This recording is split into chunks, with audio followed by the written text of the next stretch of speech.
Hello दोस्तों, स्वागत है आपका अपना यूट्यूब चैनल महाराजा मोटर MMW में। तो दोस्तों, आज हम महिंद्रा TUV का फ्रंट बम्पर दोनों साइड से डैमेज हो गया है, जो आप देख सकते हैं।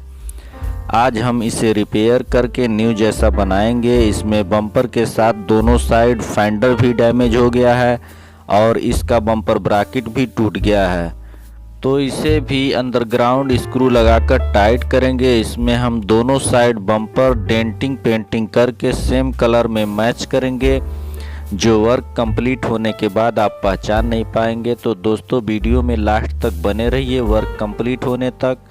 आइए वर्क स्टार्ट करते हैं और बनाते हैं इसको न्यू जैसा।